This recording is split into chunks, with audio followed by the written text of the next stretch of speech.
Negyedszer nyerte el nemrég a dizájnvilág legrangosabb elismerését, a Red Dot díjat Farkas Anna tervezőgrafikus. Elismeréseinek egyike ráadásul a Best of Best díj. Ezt az általa kifejlesztett, szintén Red Dot díjjal elismert, a hold mozgását térkép formájában ábrázoló munkájához készült kiadvánnyal érdemelte ki. Anna családjában a kreativitás nem új keletű. Nagymamája F. Györfi Anna alkotta meg Mosó Masa és barátai figuráját, illetve neki köszönhetjük Pöttyös Panni alakját is. Farkas Annát most legújabb Red Dot díjas munkája okán látogattuk meg. Ez egy képes album, amely Szalontai Ábel Badacsonyról készült fotóit foglalja kötetbe, 2 tanulmány és egy vers kíséretében.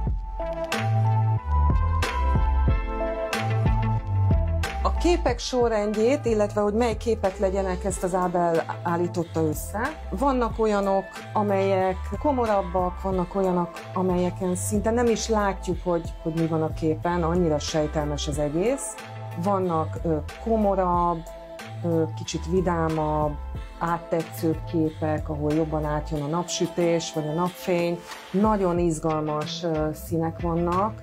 Szerintem a paletta minden árnyalatából, ezt például nagyon szeretem, ez nekem egy kicsit vidámabbnak tűnik, de nagyon érdekes, hogy ember és épített táj soha nem vehető észre a képeken, hanem mindig egy ilyen nagyon érdekes, sejtelmes, időtlen, földrajzi képet mutat, mint hogyha nem is lennének emberek, nem is egy civilizáció része lenne, pedig ez a Balaton. Hát az első és a legfontosabb gondolatom az volt, hogy meg volt határozva a papír mérete, és nagyjából tudtuk, hogy milyen költség áll rendelkezésre, és ebből kellett a lehető legtöbbet kihozni. Igazán nem tudom, hogy melyik volt előbb, a tyúk vagy a tojás, de az egyik hozta a másikat, és a design szemlélet, hogy ugye az elején már próbáljuk a legjobb dolgot kihozni az egészből, hozta azt a szikrát az én fejemben, hogy a szálirány miatt nem csak a több példányszám, hanem amiatt is, hogy valahogy meghökkentsük az olvasót, fordítsuk el az irányát a lapozásnak.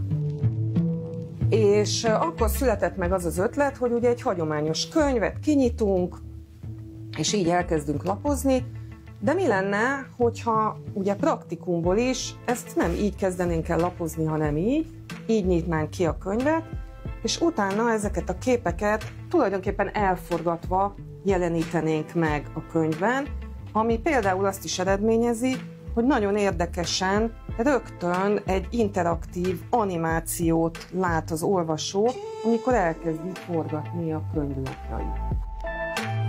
Az is nagyon fontos volt, hogyha valaki el szeretné olvasni a képek mellett megjelenő verset, ami minden oldalon egy-egy vers, tulajdonképpen egy-egy szó jelenik meg, ha végig szeretné olvasni, akkor jól ki tudja nyitni a könyvet.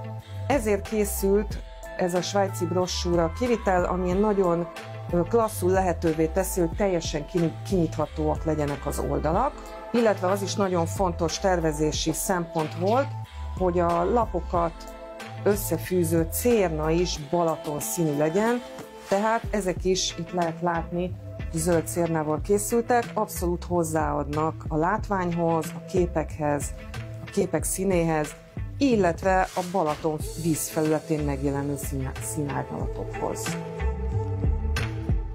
A könyv egy tulajdonképpen kiállítási katalógusnak is mondható, és a kiállított, nagyon érdekes és egyedi fadobozokba beleillesztett képek ugyanilyen aránnyal kerültek kiállításra, és itt volt a felfüggesztésük. Tehát tulajdonképpen ez reflektált magára a kiállításra is, és már az elején komplexen gondolkoztunk Ábellel, és szerettük volna a kiállítást és a könyvet valahogy összehozni. Ezért van ez a fehér rész, így még jobban kiemelődik a színes cérna. A szöveges részt is kiemeli, illetve tisztán húz kontrasztot, illetve ellentétet a fotó és a tiszta felület között.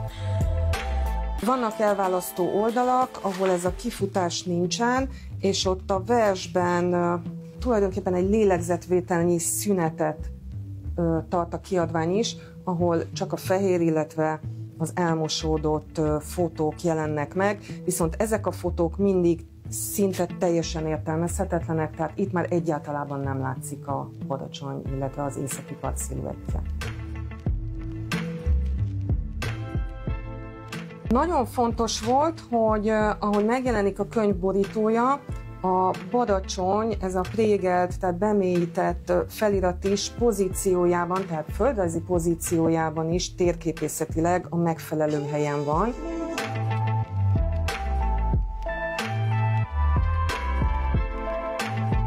Illetve abszolút reflektál a belső badacsonyi pontra, tehát ezt én direkt úgy szerkesztettem, illetve mértem ki, hogy meglegyen a pozíciója.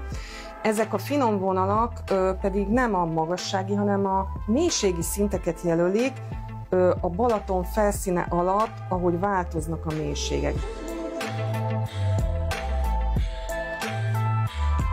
Ez egy nagyon különleges betűtípus, egy kanadai tervező készítette, de kifejezetten együttműködve velem, ugyanis nagyon szerettem volna, hogyha ennek a betűtípusnak a Z betűje az egyedi lenne, viszont amikor ez a betűtípus talán 2 évvel ezelőtt nyáron kijött a piacra, nem ezzel a Z betűvel jelent meg, hanem én megkerestem a tervezőt, és írtam neki, hogy nagyon szeretném megvásárolni ezt a betűkészletet.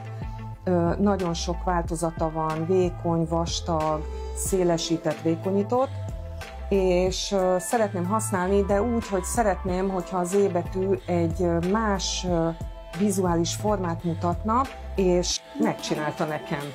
És akkor ez az egyedi külön csak nekem készült Z betű ilyen formájú lett, amire ugye látszik, hogy a sarka tulajdonképpen olyan, mintha le lenne metszve, és gondolatiságában, illetve szerkesztésben az N betűre reflektál. Lehet látni, hogy egy elég szögletes, elég metszett betűtípus szerintem nagyon jó ellentétben áll ezzel a természetet megjelenítő organikus formával, illetve ezzel a finom rajzolattal, ami ugye tulajdonképpen hullámzik az egész, de a tipográfiában egy picit merevebb, egy kicsit szögletesebb dolgot szerettem volna, mindamellett, hogy nagyon jól olvasható legyen. Az is fontos volt, hogy csupa nagybetűt használtam, mert úgy éreztem, hogy valahogy ennek a légiességét, a felhőknek a transzparenciáját akkor tudom jól fókuszba helyezni, hogyha a tipográfia egy picit merevebb és egy picit szögletesebb.